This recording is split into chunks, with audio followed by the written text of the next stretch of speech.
અમદાવાદમાં ટ્રાફિકની સમસ્યાને પોલીસ એક્શનમાં છે। સમસ્યાને નિવારવા શહેર ટ્રાફિક પોલીસની પહેલ છે। પોલીસ કમિશનર જીએસ મલિક દ્વારા આ સમીક્ષા કરાઈ છે।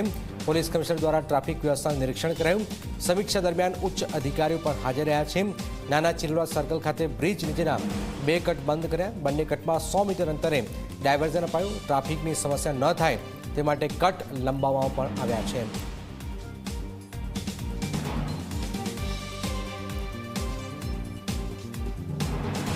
અમદાવાદના જે આ નાના ચિલોડા સર્કલ છે, અહીંયા ટ્રાફિક એટલે બહુ મોટો ચેલેન્જ હતો।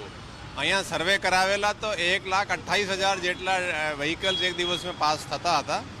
તો અહીંયા આપણે તમે જોઈ શકો ચેન્જીસ કર્યા છે। અહીંયા અમુક જગ્યાએ બંધ કરીને આગળથી બસ 1-1.5 કિલોમીટરનો ડાયવર્ઝન આપ્યું છે। જે સર્વિસ રોડથી વ્હીકલ સીધા જતા હતા એને આપણે થોડું ડાયવર્ઝન આપ્યું છે અને અહીંયા ખૂબ જ સ્મૂથ થઈ ગયા છે।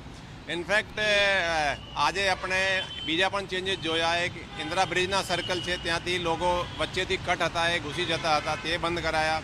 પછી મધર ડેરીના સામેના એક કટ છે એનાથી બંધ કરાયાથી પણ ખાસો સહેલો થઈ ગયું છે। 3-4 મહિનામાં સુભાષ બ્રિજ બંધ થયા હતા આપણે ડિસેમ્બર ફર્સ્ટ વીકમાં, એ પછી આપણે એના વોર ફૂટિંગ પર લીધું છે અને ખાસા જગ્યાઓ ચેન્જીસ આપણે કરાવીને ટ્રાફિક બહુ સ્મૂથ થઈ ગયા છે।